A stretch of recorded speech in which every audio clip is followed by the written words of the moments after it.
Hello everybody. Today I'm just going to go over how to use the automatic testing / grading functionality in CodingRooms. When you start up CodingRooms, it might look something like this. I have a bunch of classes set up. You might not have any. You can click the plus up here to create a new course if you want. I have one here set up, test class already, so I'm just going to go ahead and use that. So in this test class, I'm going to create a new assignment. I'm going to call it testing with JUnit. And right away, you can see you have a few options here. This overview is the assignment prompt. So this is what the students are going to see when they open the assignment. So you want to tell them a little bit about the problem, how they're going to solve it, what they need to do, things like that. So for this example, all we're going to have them do is, so this is an example of what we would include in the test me class. Write the following methods: a public integer multiply into a and b, which multiplies these two and returns the result, a division, which divides a by b and returns the result, and a Boolean is even, which determines whether the integer a passed in is even and returns either true or false. So just some simple examples so you can see how to run the tests on these. So the first thing you want to do actually is click on the template. And what that does for you is it right off the bat creates a main.java class, and it just prints hello world, which is great. And whoa, you can see hello world down here. So, whoops. We need to create the test me class and add any stubs or any variables or anything like that we want to do. So we just click on the little plus here. I'm going to create testme.java, and then I need to say public class test me, and I always put and test me, and then we're going to fill it in with the stubs. So if you remember over here, oops, we need to save the changes. Thank you for the warning. In the overview here, we said we need to fill in these. So I'm just going to actually copy all of this. I'm going to put it directly in my test me file here.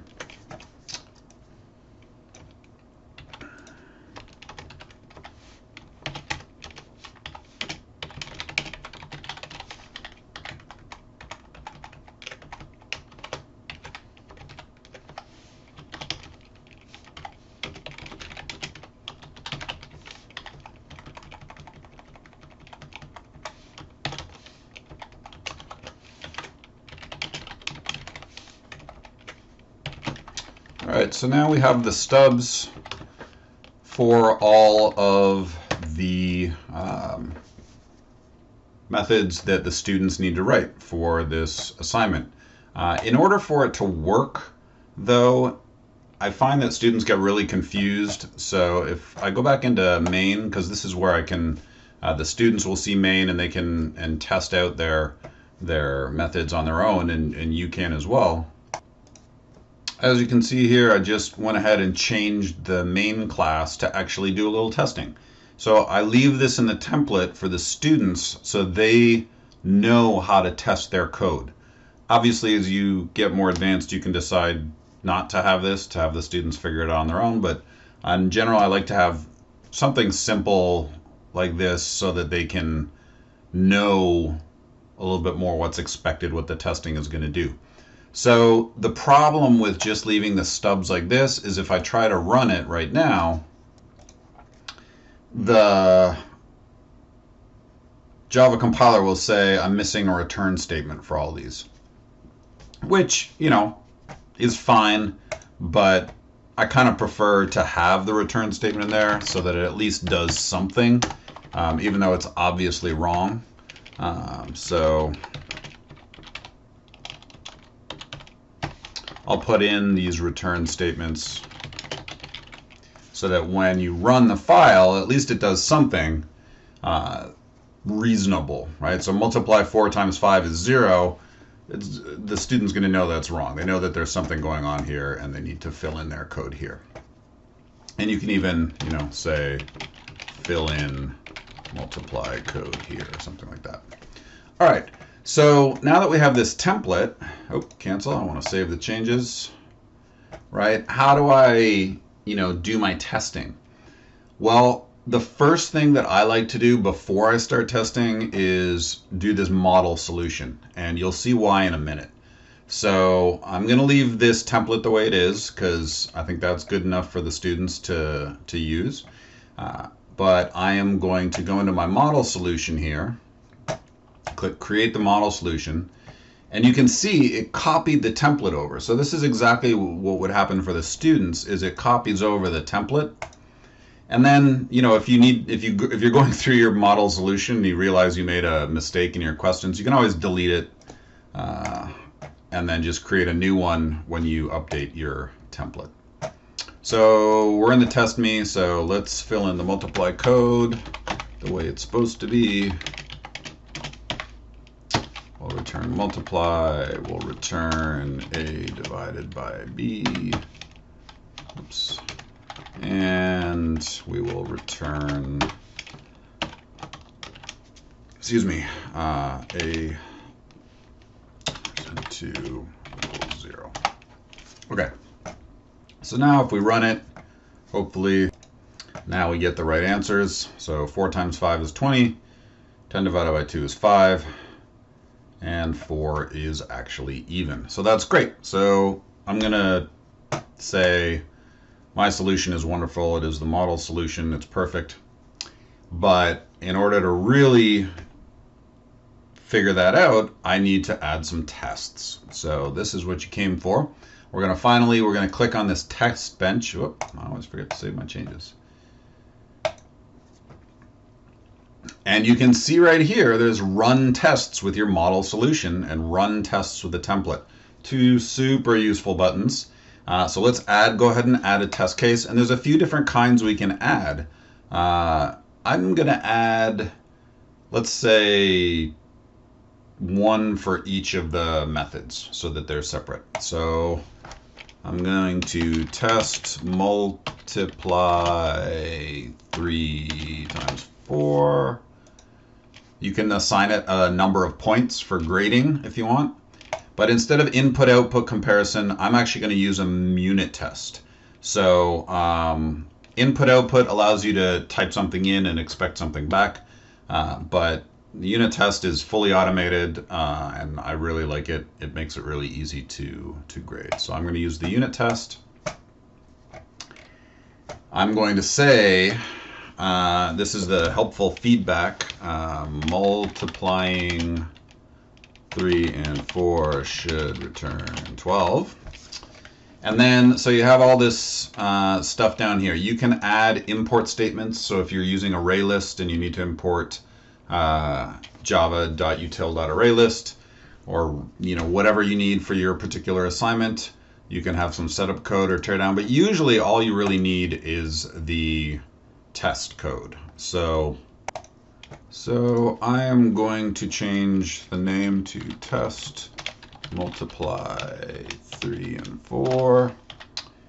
And basically my logic here is going to be similar to what I put in the main class. So I'm going to have a test me object. And so the magic of the JUnit test is it has this thing called assert equals. So that's the first one we're going to use. And by default, the first argument is what you expect. So I expect the answer to be 12. The second argument is what the user is doing. So in this case, it's tm.multiply 3 and 4. So this will print a semi-useful error message Here, I'll run it for you and show you. So let's run it with the model solution, and hopefully it will tell me I'm wonderful. So I got 1 out of 1 correct, so that's great. But all it does is say, okay, 1 test, right? It's not super helpful. If I run tests on the template, it's going to fail the test because remember, the template always returns 0 for multiply. It doesn't actually do anything. So you can see it failed with a red X. Result is failed. And the summary here is, you know, expected 12 but was 0, but it's kind of in this Java-y weird assertion error or blah, blah, blah, blah, fail, not equals. Like a student looking at this is going to have a hard time figuring out what it means. So what I always do in my tests is I tell the student exactly what I'm doing. Right? There's no downside in just putting something like this, right? A print statement that just says, this is what I'm testing. So that way, if I run the test again and they have it wrong, at least they can see what was going on, right? So you can see right here at the top, multiplying 3 and 4 should equal 12. There was 1 failure, expected 12, but was 0. So that just gives them a little bit more of a hint, especially when your tests get more complicated. So like when you're doing 2D arrays, for example, and you're having to test every row and every column to make sure it's set up properly and all that, I literally will just print out, you know, the row number and then all the columns side by side. And so they know at what point it failed, the test failed. Maybe it's row 5, column 3, because it'll stop printing out then and have its assertion error. So they can understand that. Whereas if it just says expected 2 but was 0, they don't know where in the 2-dimensional array that is. All right, so that's it. That's literally your first JUnit test. So let's make one for divide and one for the is even, just to show you there are different types of assert equals. And you can look it up in the documentation, of course. So the new one is going to be test divide. I don't know, let's do 50 by 3 to get a little more interesting result. Again, I'm going to use a unit test and it's going to be 1 point, but I could make it more if it's a harder problem. All right, so here I am with my bare bones JUnit test again, and I'm going to change the name.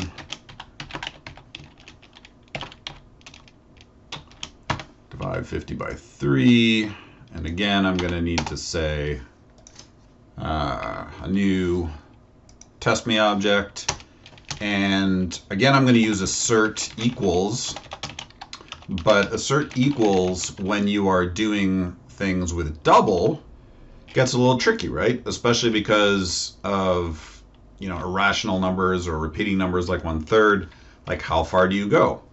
Well, luckily, the assert equals method is overloaded with a third argument that you can tell it how precise you want it to be.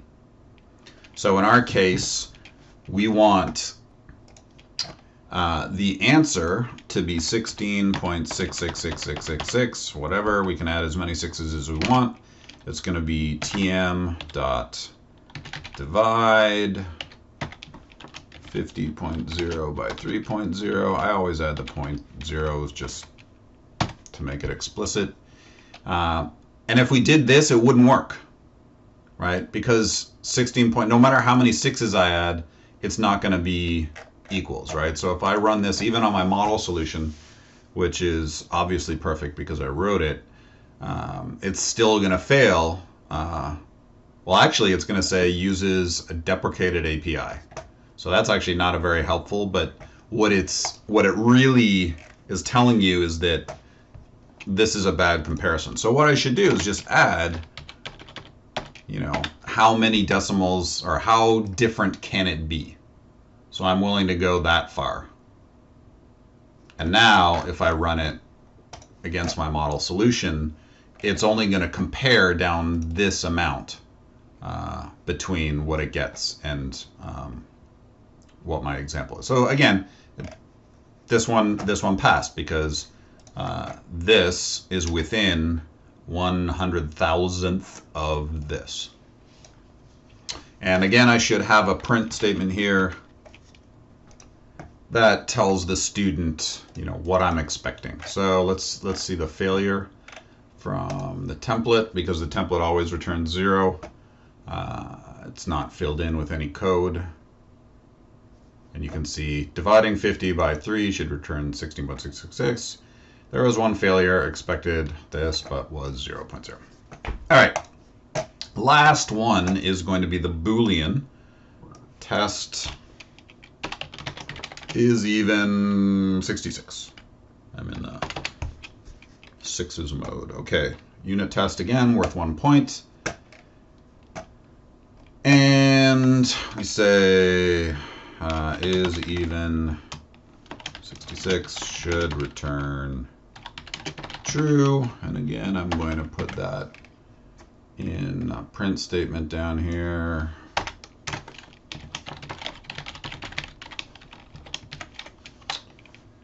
And I'm going to rename the test. Test is 66. And so we're going to use a slightly different assertion. We can actually use assert true, right? And this just asserts that whatever is in the parentheses here is evaluates to true.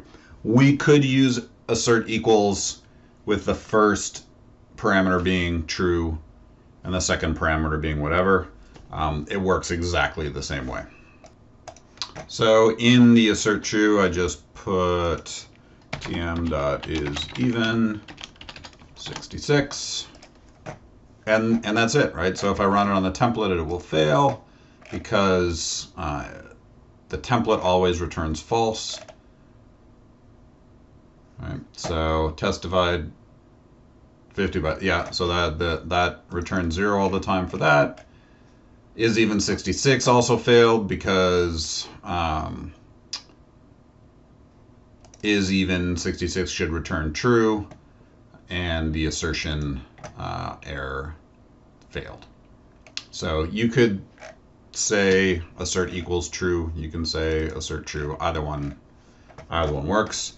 And let's see if my model solution works on all of them.